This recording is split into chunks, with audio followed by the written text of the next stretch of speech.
축복을 예비하는 마인드. 두 번째, 창세기 22장 15절에서 24절 말씀. 전편에 이어서 계속됩니다. 3. 순종 마인드. 하나님은 말씀하셨다. 또 내시로 말미암아 천하 만민이 복을 받으리니 이는 내가 나의 말을 준행하였음이니라 하셨다 하니라. 시험을 축복으로 만드는 핵심 요소 중 하나가 순종이다. 하나님은 이미 복을 예비하신 후 복을 담는 순종적인 그릇이 되었는지를 보시고 크게 순종하면 큰 복을 내려주신다. 지금보다 좀 더 순종하라.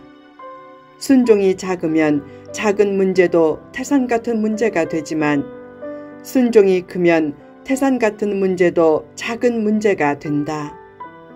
성경은 부모님께 순종해도 큰 축복을 약속한다. 10계명에서 축복 약속이 있는 첫 번째 계명이 5계명인 부모를 공경하라 라는 계명이다. 역사상 궁극적인 의미에서 불효자가 잘된 예나 효자가 잘못된 예가 거의 없다.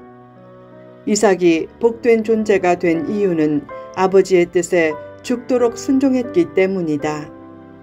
부모님께 순종해도 축복받는데 하나님께 순종하면 더욱 큰 축복을 받는다. 복된 삶을 원하면 부모님께 효도하고 영적으로 하나님께 효도하라. 순종적인 효심이 없으면 다른 축복을 아무리 많이 받아도 그 축복은 모래 위에 지은 성처럼 금방 무너진다. 반면에 하나님의 거룩한 뜻에 순종하면 자신을 얽맨 문제들이 점차 신기하게 풀린다. 잘못된 것에도 무조건 순종하라는 말은 아니다. 잘못된 것이라고 확신하면 새로운 순종 대상을 찾아도 좋다. 다만 기본적으로 순종의 영성이 탁월한 성도가 되라. 잘 순종하고 싶어도 마음이 내키지 않으면 깊이 기도한 후 하나님의 크신 뜻과 정의와 진리와 선한 양심을 따라 새로운 순종의 길을 선택하라. 의와 불의에 대한 가치 판단을 명확히 내릴 수 없는 상황에서도 너무 자기 주장을 앞세우는 것은 불순종의 영에 사로잡힌 불의나 사탄의 인본주의가 될 수 있다. 사탄의 인본주의는 사람을 위해주는 척하면서 자기 중심주의로 생각하게 만들어 불순종하도록 만든다. 그런 불순종의 영을 잘 분별하고 극복해서 바른 길에서 이탈하지 않도록 지극히 주의하라. 남의 앞날을 책임지지 않는 친구는 내 인생을 살아야지 라고 멋진 말을 쉽게 해줄 수 있다. 그는 친구가 건강과 외모가 상해져도 자기 친구만 되어주면 최고다. 만약 친구가 좋은 이성을 만나 사랑에 빠져 자기를 멀리하고 그 이성과 주로 만나면 질투까지 한다. 그것이 우정의 한계다. 반면에 부모는 자녀를 자기 옆에 두기보다 좋은 이성을 만나 사랑에 빠져 부모를 멀리하고 그 이성과 주로 만나면 더 행복을 느낀다. 그것이 부모의 사랑이다. 부모가 자녀의 인생과 앞날을 생각하며 하는 말을 외면하고 친구가 앞날의 책임을 져줄 것도 아니면서 하는 내 멋대로 자유롭게 인생을 살아 라는 말에 이끌리면 그 인생은 사랑과 행복이 넘치는 인생이 아닌 투쟁과 불행이 넘치는 인생이 된다.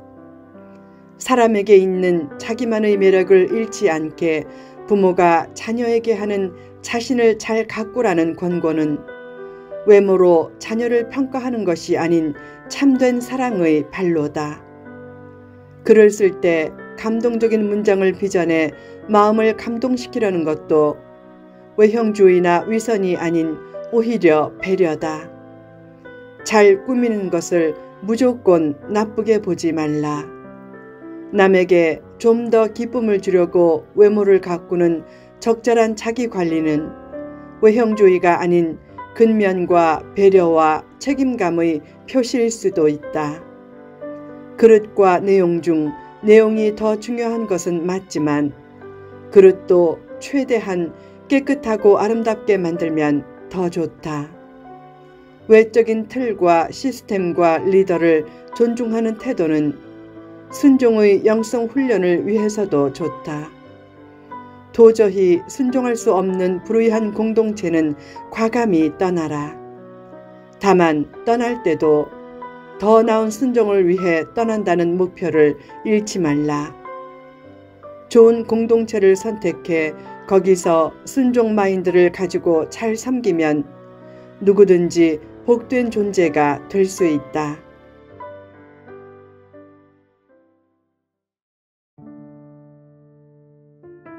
4.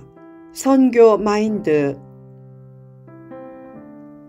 아브라함의 형제 나홀은 아내 밀가를 통해 8명의 아들을 낳았고 첩 르우마를 통해 4명의 아들을 낳았다. 그 12명의 아들은 후에 아람 12지파의 조상이 된다. 유대인은 아람 족속을 이방인으로 여기지만 아람 족속이 아브라함의 동생 나홀의 후손이고 나홀의 막내 아들인 부두엘이 이삭의 아내가 된 리브가의 아버지였고 나중에 이삭과 리브가 부부가 낳은 야곱의 12아들을 통해 이스라엘의 12지파가 형성된 것을 볼 때 이스라엘과 아람은 혈통적으로는 가까운 관계다. 비슷한 뿌리를 가진 이스라엘과 아람이 대대로 원수처럼 지내는 것을 보면 계층, 성별, 지방, 국가, 인종을 초월해 선교 마인드를 가지는 삶의 중요성을 새롭게 깨닫게 한다. 그래서 하나님은 최고의 믿음으로 하나님을 기쁘시게 한 아브라함의 복과 관련된 말씀 바로 다음에 나홀의 후손 얘기를 잊게 하셨을 것이다. 축복받으면 거기서 끝나지 말고 그 축복을 이방인에게도 전하는 선교 마인드를 마음의 바탕에 깔고 살라는 암시다. 1994년에 아프리카 루안다에서 있었던 인종 청소 상황을 그린 호텔 루안다란 영화가 있다. 루안다에는 후투와 투치란 두 개 종족이 있다. 두 종족은 언어와 외모와 문화도 같고 둘 다 80% 이상 가톨릭 신자이기에 종교도 같은 셈이었다. 그런데 증오를 부추기는 정치인들로 인해 서로를 무수히 죽였다. 가장 비극적인 일은 서로를 죽이는 뚜렷한 이유를 두 종족이 다 모르겠다고 하는 것이다. 근거 없는 차별과 편견과 증오는 큰 비극을 낳는다. 지금 이스라엘과 시리아가 원수처럼 지내는 모습을 보면서 그런 비극적인 유산이 잘못된 정치 지도자를 통해 내게 남지 않도록 기도하고 아무런 의식 없이 민족 갈등, 지역 갈등, 계층 갈등, 보역 갈등에 감정적으로 편승하지 않도록 깨어 근신하라. 그것을 위해 더욱 선교 마인드로 무장하고 평소 대화에서도 반대자를 이해하고 포용하는 훈련을 하라.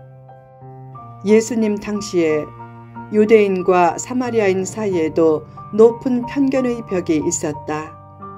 그들은 원래 동족이었지만 한때 사마리아가 이방인에게 점령당해 이방인과 피가 섞였다는 이유로 유대인은 사마리아인을 멀리했다. 그러나 예수님은 사마리아의 잃어버린 영혼도 사랑하셨다. 유대인인 예수님이 사마리아인에게 깊은 호감을 가진 모습을 삶의 좌표로 삼으라. 선교한다면서 편견에 사로잡힌 모습은 자기 유익을 위해 선교를 이용하는 것처럼 보이게 만든다. 선교 마인드를 힘써 길러 어디서든지 평화의 사자가 되라. 다만 무조건 차이가 없게 만드는 것을 정의 혹은 선교 마인드라고 오해하지는 말라. 내게 어떤 것이 있다면 그것이 없는 자에게 내 것을 나눠서 남을 자발적으로 도우려는 선교 마인드는 필요하다. 그러나 있는 것과 없는 것 자체를 불의한 현실로 보고 강제적으로 그 차이를 없애려는 것이나 있는 것과 없는 것을 인정하는 것까지 차별로 여기는 것은 결코 선교 마인드가 아니다. 내게 어떤 것은 없어도 다른 것은 있다. 그처럼 내게 있는 것으로 각자 위치에서 교회와 사회와 영혼을 세우고 섬기고 나누려는 것이 선교다. 차이를 인정하라. 천국에도 사람의 상상을 초월한 상급 차이가 있다. 믿음 생활에서도 교인을 넘어 성도가 되고 성도를 넘어 제자가 되고 제자를 넘어 후사까지 되는 차원 높은 삶을 꿈꾸라. 세상은 외형을 보고 차이를 두지만 하나님은 외형을 보고 차이를 두지 않고 오직 내면의 진실을 따라 심은 대로 거두게 하신다. 상처에 연연할 필요가 없다. 선교 마인드를 가지면 사람을 외형으로 차별하면서 상처를 주지도 않고 반대로 차이까지 차별로 인식하면서 상처를 받지도 않는다. 상처 마인드와 선교 마인드는 거의 정반대다. 선교 마인드를 힘써 배양하면 상처를 주고받는 일이 크게 줄어들고 씨를 뿌리는 일에 힘쓰면서 어떤 소외 상황도 잘 극복할 수 있다. 늘 선교 마인드로 무장해 어디서든지 하나님의 선한 뜻을 아름답게 이루어 내라.